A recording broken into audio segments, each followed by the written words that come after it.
am now 24 weeks pregnant and I'm here to give you an update. Yay, I'm viable! Hey, what's up everybody? I'm Dr. Allie. I'm an OBGYN. Here on YouTube, I talk about everything related to women's health, my life, and I'm newly pregnant, going through my first pregnancy. So I want to share that with you guys, my experience as a first-time mom and being an OBGYN. My cute little baby bump. I am 24 weeks pregnant. So I thought I'd give you a little bit of an update. Last time when I gave a pregnancy update, I was just kind of chill and sitting, and I loved that format.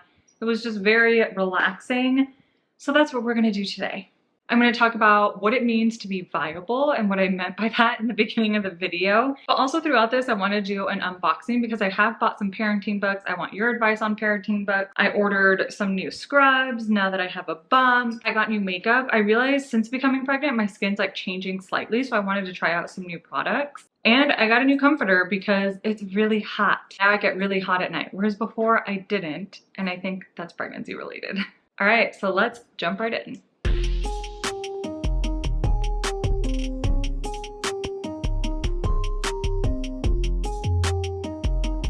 What is viability? So if you're an OBGYN or you're familiar with the term, we always celebrate viability at 24 weeks. In my experience, most OBGYNs, or a lot of them that I know, don't actually tell people that they're pregnant or make it public until you've reached 24 weeks because of viability. There's no medical clinical definition of what viability is, but it's typically used to address whether or not a fetus could survive outside of the uterus. So essentially it's referencing the chance of survival if I were to deliver early. Now here in the United States, typically at 24 weeks is what most clinicians or most OBGYNs consider to be viability. Meaning that at 24 weeks, if I were to deliver at 24 weeks, there are interventions that can be done to try and save this baby. Now, obviously it's different case to case, but hey, I'm celebrating. I've made this milestone 24 weeks and I'm happy. If I were to deliver at 24 weeks, the chance of survival is kind of a big range, but it's anywhere from 42 to about 60%, which is pretty good odds. If I were to deliver at 25 weeks, that chance of survival does go up to like 67 to 75%, which is even better. So obviously every single week is a great milestone.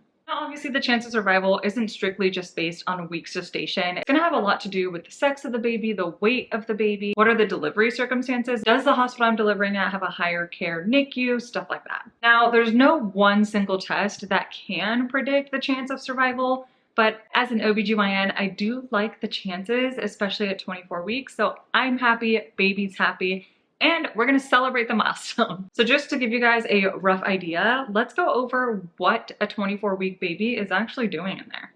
So right now at 24 weeks, this little baby weighs anywhere from 1 pound to 1.5 pounds, and it might be anywhere from 12 to 13 inches in length. If you're the type of person that likes to compare this baby to food or fruit or vegetables or anything like that, it's approximately around the size of an eggplant. Now, at 24 weeks, this little baby can actually hear. And that's really cool because I can feel this baby being very reactive to sound. I first started feeling movement around 18 weeks probably. And the best way for me to describe what the movement felt like, and shout out to my best friend Whitney, who helped me kind of describe it because she's had 2 babies, almost felt like what boiling water looks like.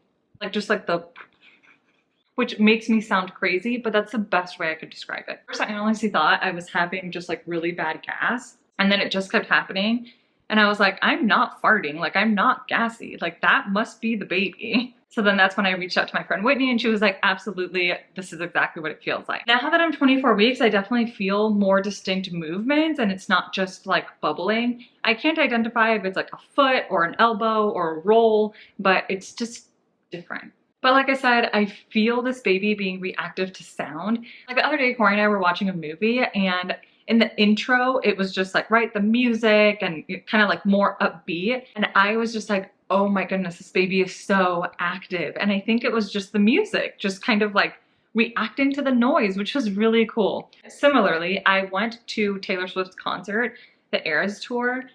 Absolutely amazing. It was her last show. I can put pictures up here. We had a freaking blast. This baby was definitely a lot more active with the music, and honestly, it's been my favorite part of pregnancy. There's nothing that compares to that feeling of just feeling this baby move. The main sounds that they're hearing are, one is going to be the mom's voice. So this baby's going to be very familiar to my voice.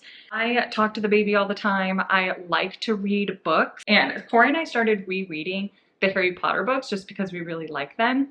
So at night, Corey reads out loud. I eventually fall asleep to it, but I can tell that this baby moves once he starts reading, which is really cool. And at 24 weeks, during this gestation period, is when the babies are actually starting to form fingerprints, which is insane to think about because it's so unique, right? All of our fingerprints are really unique, and it's really cool that it's going to be a combination of Corey and I. I think about it and I just get emotional. Pregnancy is just so freaking cool. But yeah, fingerprints, 24 weeks. So personally, how am I feeling at 24 weeks? You guys, I finally reached a point where I haven't puked in 7 days. I've had a tiny bit of nausea, but it really hasn't been that bad compared to what it used to be, so I'll take it. But not vomiting for 7 days, that's like a record. I have more energy, I feel a lot better. Downside, I'm peeing a lot more. So now I'm waking up about twice in the middle of the night to go pee, which I'm not a fan of, but it is what it is. The biggest struggle right now is sleeping. I hate when it's time to go to bed. I hate sleeping because I don't sleep well. I don't have any problems falling asleep, but it's staying asleep. I typically wake up at like 2 a.m., go pee, and then I cannot fall back asleep. I'm tossing, I'm turning. I've tried reading, I've tried like watching movies or episodes and stuff I've seen like 100 times. I've tried sitting in another room. I have a pregnancy pillow. It's a cool room. I'm trying to do all the things.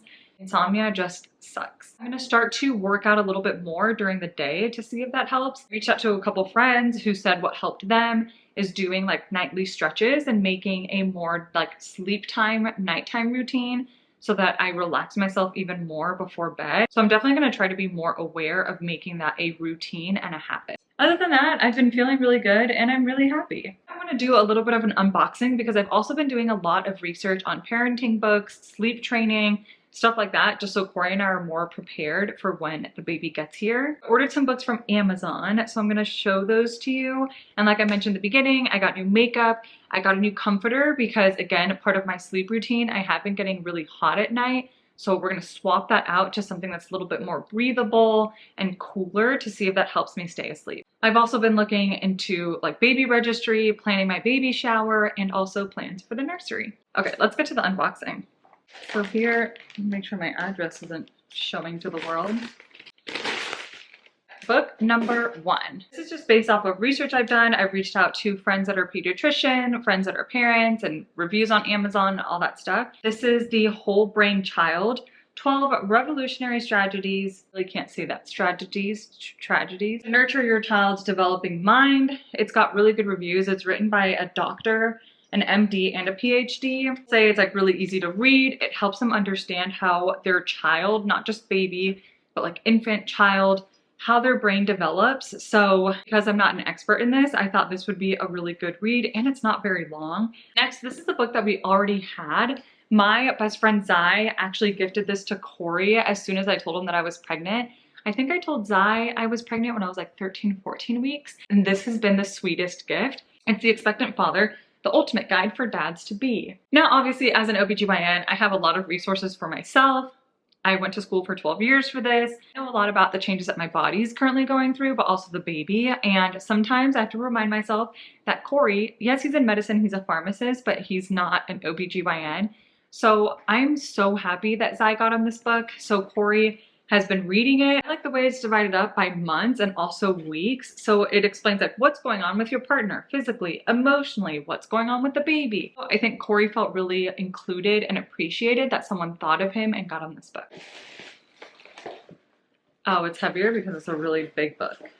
This was a recommendation from several pediatricians and family medicine doctors that I know. And this is the Caring for Your Baby, Young Child from Birth to Age 5. Now, obviously, this is like a textbook. It is from the American Academy of Pediatrics, so it's like an official textbook.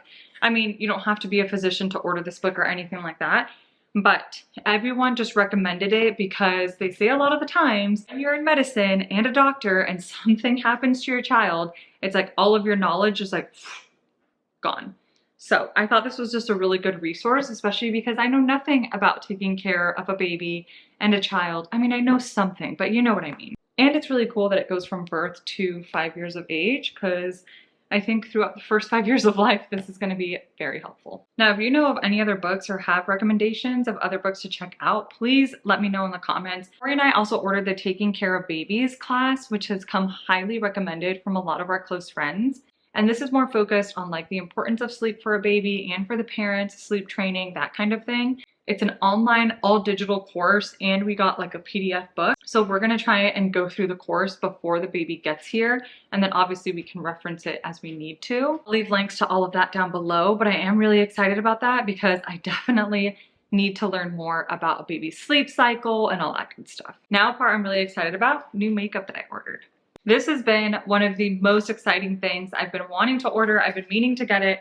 This is the L'Occitane, I hope I'm pronouncing that right, skin oil, and it's specifically almond oil. Stretch marks in pregnancy. I've made so many videos and TikToks about this. Stretch marks in pregnancy are mainly going to be genetic in nature. But if you're wanting to use some sort of like skin oil or creams, there's been a really small study that showed that almond oil is going to be the best one. I can't wait to start using this, and it's recommended to massage into the skin twice a day for about 15 minutes. So I'll start doing this morning and night. I also do want to try other body oils and other brands because I know this isn't just going to be the only one. And what perfect time to start trying new things and now when I'm pregnant. All right, let's smell it. Oh, it smells really relaxing. Maybe this will help me sleep. I'm so excited to try this. I got a refill of my favorite shower gel. This is by the Sol de Janeiro. It just smells so good. I just can't wait. I ran out a really long time ago and now it's back. So I've seen all over TikTok the cherry cola lips, which look absolutely beautiful. Now I know it's gonna look different because my skin tone, and obviously everyone's skin tone is different, but I got the Rare Beauty lip liner, which I've never tried, in Wise. And then I got the Hourglass Volume Glossy Balm in Lure. So you know what? I'm just gonna try this right now. I'm gonna bring you in a little bit closer. Now on my lips, all I have is some chapstick and then the Benetint. Tutorial that I saw is to do the Benetint first, then to outline your lips. Wise by Rare Beauty. Line the lips with this. That's a pretty color. I do like this lip liner. Last step was the voluminous, whatever I called this earlier, the Hourglass one, in the color Lure. All right, let's do this. Oh my God. That feels like a lip oil. That's really pretty. Is that tingly? Okay, look at my lips. That's really pretty. Also, this is kind of like minty. It's like, I really like this color and I really like it for fall. Okay. Huge fan. So I will be keeping both of those. Other lippy that I got is the Ulla Hendrickson Pout Preserve Lip Treatment. Again, I've just seen this all over TikTok and was influenced. I like the packaging. Treating lip treatment, like there's really not much to it. I'm obviously not gonna put it on my lips right now, but I'm sure I will like this. I'll just keep it in my bag, keep it at my desk. Like I'm really good at using lip products like this. The other product I'm really excited to try is Patrick Ta's new blush. This is in the color She's Blushing. This is the one that's cream and powder. Oh, it says layer the cream formula over the powder for a glossy dimensional look. Let's do that. Okay, this is just an old Real Techniques brush. I just have my little makeup pouch there. It was in there. It's not clean, but it's just powder that's on it, so whatever. Oh gosh, that is very pigmented, so beware. Holy crap. Okay, that's really pretty, and it actually blends out really nicely. I'm nervous for the cream on top, but we're gonna trust the process. I like how it has this little flap. Okay, it's pretty. It's pretty. I feel like I'm doing fall makeup. I think it's pretty. I will be keeping it. I think it works. I like it. This is another TikTok influence because I spend way too much time on TikTok. Shimmer Free Highlight Balm by Tower 28. I've never tried anything from Tower 28. No shade. Tap generously onto the high points of the face. It's supposed to give you like a highlight without that like shimmer, because sometimes that's a little aggressive. So I'm just taking some with my finger. Okay. It's cute. That's pretty. Should I keep it? Am I gonna use it that much? You can probably do it here too to like make it shiny up in here. So one of my favorite mascaras is the Better Than Sex mascara, the waterproof one, and they just came out with this lash primer. I typically suck at mascara and I get lazy with it, but I'm hoping the primer just helps lengthen and give me more volume. I'll try that tomorrow. Got a new setting spray. It's the Milk Makeup Hydro Grip Set and Refresh Spray. Might as well try it. Oh, it actually does not smell good at all. I actually don't like that. That smells like chemical. I really don't like the way that smells. That's gonna go back. And the last thing I got is the NARS Afterglow Liquid Blush in Orgasm. It's like that. Okay, so that's everything that I got from Sephora. Here's the big package. This is from Parachute, and this is the new comforter that I got.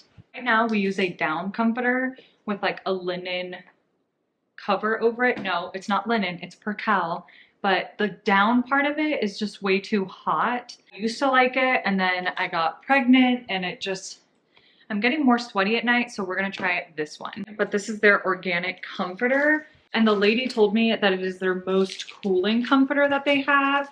It's easy to wash. It's not a down thing or anything like that, so you can't change the color. And I got it in the color Moss. Oh, it is cool. We'll try it out tonight and see. I'll let you guys know. They do have like a 60-day trial period, which is really nice. In case we don't like it, I can always return it. And last but not least, I got a new pair of Figs. I love the Figs onesie or their jumpsuit, but since getting pregnant, my normal medium size doesn't fit anymore. And I really wanted to try the Katarina scrub jumpsuit, so I got it in large and hoping that it fits. And it's the Caribbean blue color.